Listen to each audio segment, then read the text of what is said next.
like a Hellcat.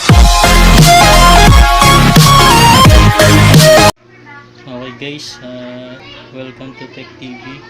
Ang problema nito ay walang power. Checkin natin kung bakit wala siyang power.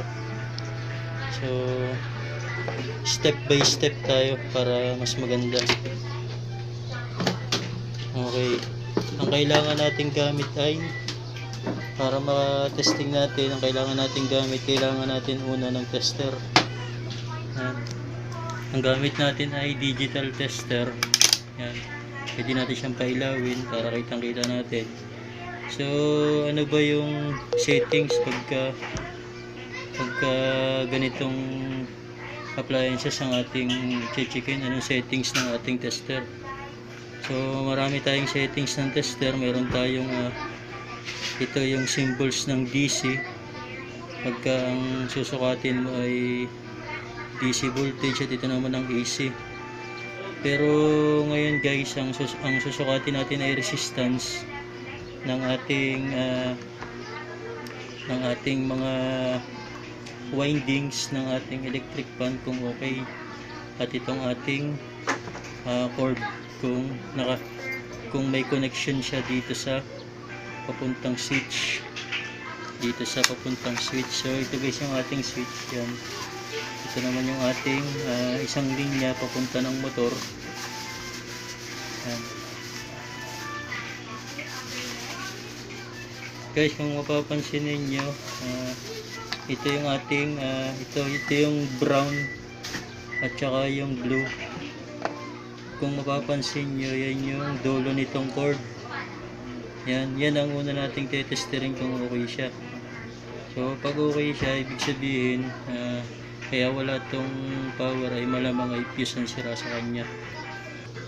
Okay guys, ang una nating gagawin, tetesterin natin itong ating line cord. So ito yung ating AC cord. Tetesterin natin siya, yung dulo niya, kasi ito yung line 1 at saka ito yung line 2.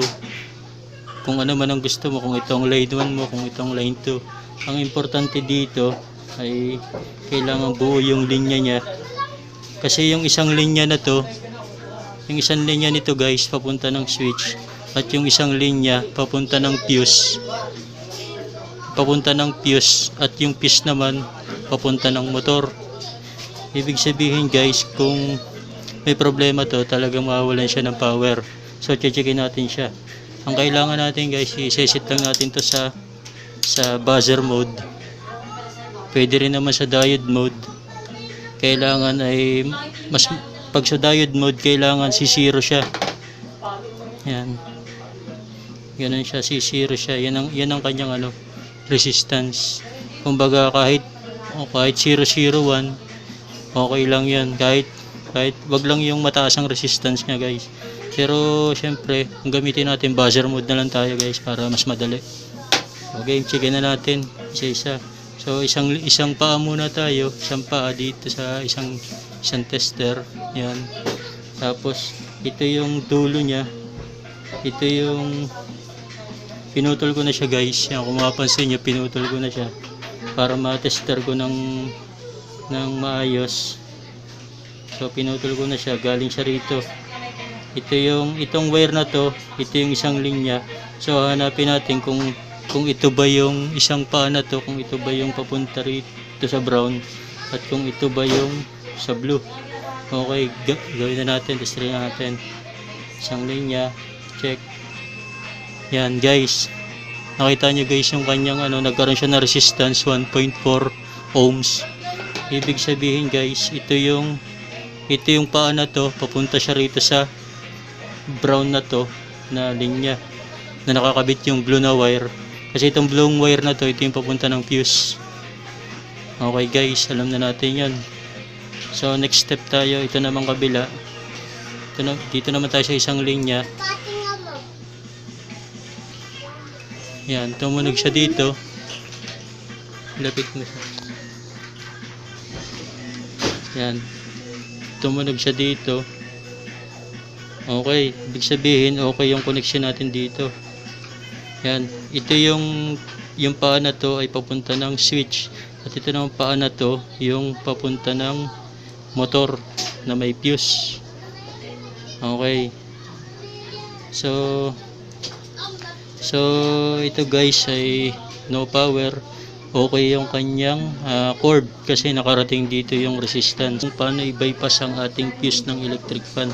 So gagawin nyo lang ito guys ay pag wala talaga kayong makuhang fuse, so i-identify nyo lang. Ang una nyong gagawin ay i-identify nyo lang dito sa kanyang wire kung ano yung wire na itatap nyo sa capacitor para yun na yung magiging fuse nya. Okay guys, na check na natin yung ating cord. Ibig sabihin okay ang cord natin. Okay din ang switch na to kasi na-tester ko na kanina. So hindi ko naman ipapakita kasi yung fuse muna at focus muna tayo sa bypassing ng fuse para at least makapag-repair kayo ng electric fan. Ganito lang guys ang una kong ginagawa pag wala siyang ugong, walang power. So napakadali lang naman ito, kaya guys tuto ka lang hanggang sa matapos at sigurado ko pwede mo na itong gayahin sa iyong electric fan. So guys, ito yung ating line cord. Ito yung dulo ng ating line cord. Ito yung blue at ito yung brown. So itong brown na to, ito yung papunta sa motor kasi hindi siya papunta sa switch, kaya ibig sabihin ito yung papunta sa motor. So itong isang linya na to na blue, ibig sabihin siya yung papunta sa switch, so hindi siya yung ating itatap sa capacitor. So understood na guys, ito yung papunta sa motor yan kasi itong blue ng wire na to nakakabit to dito sa maliit na wire na to. Yan itong blue na to nakakabit to dito sa maliit na wire na to. Yan, sa maliit na wire na to. Okay guys, itong linya na to kung nakikita nyo, sure naman ako na nakikita nyo talaga, itong brown na to ay ito yung may nakatap na kulay blue. So itong blue na to ay dito to nakakabit. Itong blue na to dito to nakakabit. So pinutol ko na siya kasi nga ito yung itatap natin sa fuse. Ngayon kung papansin nyo, itong natirang wire na to, yung pinagkabitan nyo doon sa pinagputulan ko, itong pinagputulan ko na to, ito yung papunta sa motor. Yan yung wire na yun, papunta yan doon sa motor. Yun, ito siya, makakarating siya rito. So ibig sabihin yung blue wire na yun, kasi itong tatlo na to, itong natitira na red, gray, tsaka black siya, kasi apat lang sila red, gray, tsaka black. Ibig sabihin ito yung speed ng motor. Ito yung 1, 2 at 3, kung alin man dyan yung 1, 2 at 3. So hindi na muna natin pag-aaralan yung 1, 2 at 3 kung paano malaman yun. Bali focus muna tayo sa pag-bypass ng fuse. So ibig sabihin itong mga red, gray at saka black, papunta siya ng lahat ng switch. Ibig sabihin hindi siya yung papunta ng fuse. Ibig sabihin itong isang wire na to, papunta siya ng line na ito, kasi dito ko siya pinutol, papunta siya ng linya sa brown. Itong brown na to, papunta to ng cord, papunta yun dito sa ating cord dito. Yan, so ibig sabihin ito yung ating itatap dun sa capacitor. Kasi guys, ang capacitor natin ay 2 terminal guys ang ating capacitor. Meron siyang pula at saka meron siyang black. So ang gagawin lang natin guys, itong isang linya na to, tatap lang natin siya rito sa kung saan mo man gustong unang itap dito sa black. Ngayon guys, pag tinap mo yan dito sa isang linya nya, pwedeng umikot na yan yung iyong electric fan pag sinaksak mo. Kaso lang guys, pag napansin mo na kailangan nakaharap sa yung iyong electric fan, pag napansin mo na ang ikot ng iyong electric fan ay pakaliwa, yung shafting niya pag pakaliwa ang ikot, ibig sabihin huwag mo nang patagalin na nakasaksak yung iyong yung iyong cord kasi pwedeng baka hindi kayanin ng iyong electric fan kasi naka-reverse ang ikot nun, ang hangin nun ay patalikod. So pagka napansin mo, isang saksak mo pa lang umikot agad yung electric fan, napansin mo na pag nakalagay siya rito, nagka-power na siya pero ang ikot niya ay kaliwa, istanggalin mo na agad yung saksak mo, ilipat mo siya rito sa kabilang paa ng capacitor. Automatic yun, pag sinaksak mo pa kanan ang ikot nun at ang hangin nun ay paharap na. So guys, itatap natin to ron, itong linya na to, para ito na yung magsisilbing pinakang fuse nya. So bypass na ang nangyari nun. Okay guys, simulan na natin. Okay guys, ang gagawin na natin ngayon ay lalagyan natin to ng extra wire. Itong ating line na itatap galing sa ground na wire, lalagyan ko siya ng extra wire. Yan, extra wire, gumawa ko ng extra wire para ma-jumper ko siya dun dito sa capacitor na to. Ang capacitor, ito yung capacitor ng motor. Yan, itatry muna natin sa pula. So ibig sabihin guys, itong ating capacitor kahit magkabaliktad yan, ang importante dyan guys ay dito sa wire ng motor. Kung ito yung pag dito mo siya tinap sa white, kung anong ikot ang mangyayari, pwedeng papaganon o kaya pwedeng papaganito siya ang ikot. Pwede siyang umikot ng paganon, pwede rin umikot ng paganon. So observe natin guys. So kasi ang electric fan natin, ibig sabihin na ito yung harap niya, ito yung kanyang harap, dapat ang ikot niyan ay paganon siya. Paganon dapat ang ikot guys, pa clockwise pag nakaharap tayo. So ang hahanapin natin ay yung ikot na clockwise guys. So kasi ito'y pagka tinap mo rito yung pag tinap natin to dun sa pula, pwedeng maging clockwise or counterclockwise ang ikot. Yun din dito sa kabila, pwedeng maging clockwise or counterclockwise. Kaya kailangan pagka-tap natin ito at pagsaksak natin sa ating power ng electric fan, dapat din naka-on na yung electric fan natin para pagsaksak natin, nakikita agad natin kung ang ikot niya ay clockwise or counterclockwise. Ngayon pag clockwise, ibig sabihin tama yung ating tap ng ating line dun sa ating motor. So pagka ang naging ikot ay clockwise sa violet, ibig sabihin yung violet ang ating common wire. So pagka naman naging counterclockwise, so ibig sabihin ito yung nagtap tayo sa violet. Pagka naman nagtap tayo sa violet at naging counterclockwise ang ikot, ibig sabihin siya ay yung auxiliary. So ibig sabihin automatic ito na ang ating common. Dito guys, ang hinahanap natin ay yung common guys, ang hinahanap natin dito, para kasi pag nagtap tayo sa common, ang ikot nun ay clockwise. So yun ang ating hahanapin. So paano ba natin mahanap yung kailangan natin yung wire?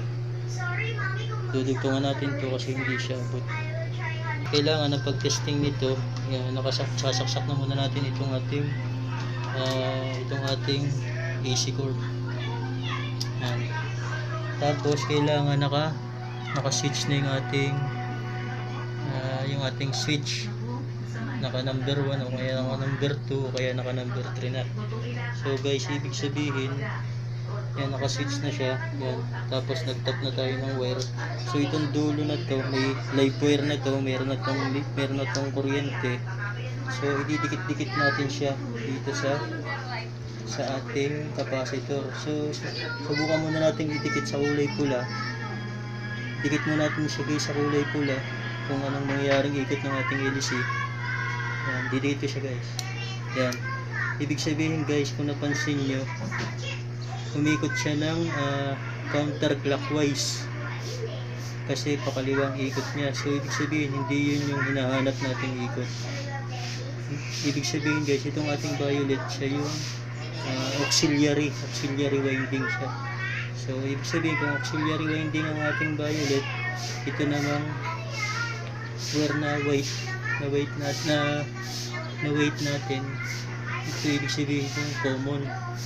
So itatap ko na rin siya rito, didikit ko itong wire natin na live, buhay siya kasi nakasaksak siya dito sa ating block. Ayan, dinikit ko na siya. Ayan, yan yung tamang ikot guys ng ating electric fan. So mamamatay siya kasi inalis ko yung pinakang ano niya, top niya. So guys, ito yung capacitor natin. Ngayon ito na yung wire na to, ito yung pinakang fuse niya. So yan guys, kitang-kita nyo naman kung paano natin ginagawa itong electric fan na to. Okay guys, testing ulit natin guys. Yan, okay na. So sana'y nakatulong ulit sa inyo guys. Yan guys, okay na ang ating electric fan. Okay na siya. Ito ay nasabi. Yan, nasabi ang kanyang tatak.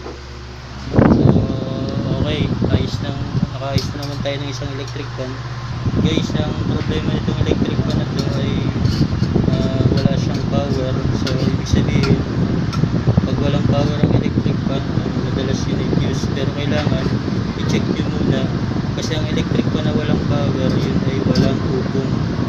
Pag ang electric fan niya yung hugong, ibig sabihin yun ay may power. So guys, ito ang solusyon. Pag ang electric fan niya walang power at walang hugong, ibig sabihin kailangan natin siyang i-bypass yung kanyang fuse. Yun lang guys, maraming salamat.